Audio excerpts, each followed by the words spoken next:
নমস্কার বন্ধুরা, তোমরা সবাই কেমন আছো? আশা করি সবাই ভালো আছো। আমিও ভালো আছি। Good morning. এখন ঘড়িতে সকাল 8:30 বাজে। ছেলে স্কুলে যাচ্ছে। দেখো সকালে কত রোদ উঠেছে। কিছু জামাকাপড় কাচলে আজকে ভালো হতো, কিন্তু আজ কিছু জামাকাপড়ই কাচা হবে না, কারণ ছেলেকে আজ স্কুলে ভর্তি করতে যেতে হবে।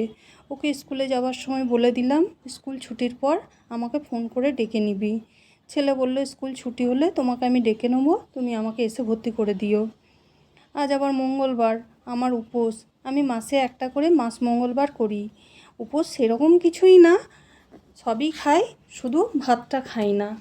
দেখি একটু ডালিয়া বানিয়ে নেবো, ছেলের জন্য একটু কিছু বানিয়ে দেবো।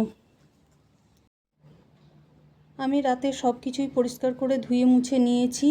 আর এই বেসিনে একটু বাসন আছে, সেরকম কিছুই না, একটা কড়াই, একটা কুকার আর একটা থালা আছে, ধুয়ে নেব। আমার বাসনগুলো ধোয়া হয়ে গেছে। ঘরটা পরিষ্কার করে নিয়েছি। কালকের কতগুলো জামা কাপড় আর কেচেছিলাম, সেগুলো শুকিয়ে গেছে, তুলে চেয়ারের উপর রেখেছি, গুছানো হয়নি।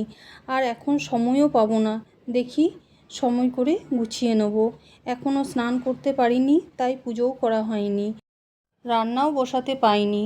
কখন আবার ফোন করে ডাকবে, আমাকে যেতে হবে। আর এইদিকে মঙ্গলবারের পুজো হয়ে গেলে মা এক্ষুনি ফোন করবে। আর যদি শুনে আমি এখনও পুজো করিনি, স্নান করিনি, তাহলে বকবে, কারণ ব্রেকফাস্ট করতে পাবো না। আর ব্রেকফাস্ট না করলে প্রেশারের ওষুধটাও খেতে পাবো না। এইদিকে দেখো ছেলে চলে এসেছে, বললো মা কাল ভর্তি করবে। আর এদিকে আমি দেখো সকাল থেকে কেমন না খেয়ে বসে আছি। ছেলেকে খেতে দিয়ে দিলাম, ছেলে খেয়ে নিক, আমি স্নানটা করে নিই।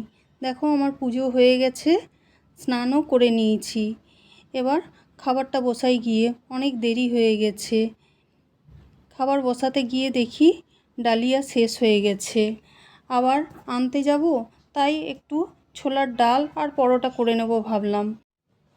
বাসনগুলো গুছিয়ে এবার খাবারটা বসিয়ে দিই। ওর বাবা এই 1 মাস আগে এসেছিল, তখন সব জিনিস নিয়ে এসেছিল।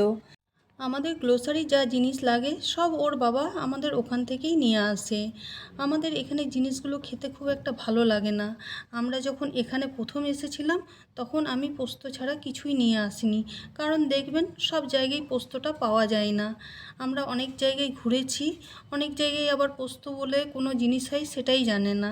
তাই ভেবেছিলাম পোস্ত যদি না পাওয়া যায়, তাই একটু হাতে করে পোস্তটাই তুলে এনেছিলাম, বাকি সব এখানেই কিনেছিলাম। তখনই আমরা ঠিক করেছিলাম আমাদের ওখান থেকেই সব জিনিস নিয়ে আসব।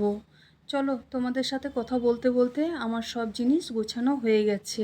এর মধ্যে মা একবার ফোন করেছে, কিছু খেলাম কি না।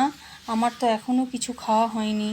আসলে কিছু পুজো বা উপোস থাকলে সব কিছু ধুয়ে মুছে কাজ করতে হয়, তাই অনেকটা দেরি হয়ে যায়। আমার মা টাইমে সব করতে ভালোবাসে, মায়ের সব কাজ সকাল সকাল। আমার আবার একটু দেরি হয়ে যায়, একটা হাতেই সব কাজ করতে হয় তো। না, তাড়াতাড়ি খেয়ে নিই, নাহলে মা আবার ফোন করবে, এবার সত্যি সত্যিই খুব রেগে যাবে। এর মধ্যে আমার ডালটাও হয়ে গেছে। আমি শরবতটা খেয়ে তাড়াতাড়ি পরোটাটা করে নিই, না তো ছেলের দেরি হয়ে যাবে। ও আবার খেয়ে বেরোবে, স্নান করতে ঢুকে গেছে। ছেলে খেয়ে বেরিয়ে গেল।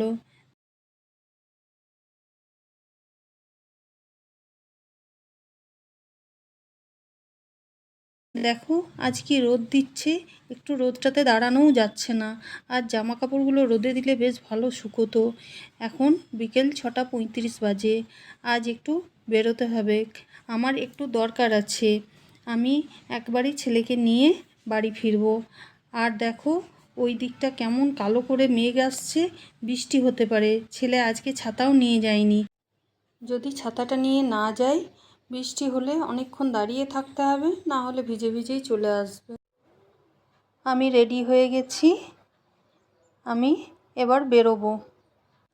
আমার কিছু কাজ আছে, আমি সেরে নেব, তারপর একেবারে ছেলেকে নিয়ে বাড়ি ফিরবো।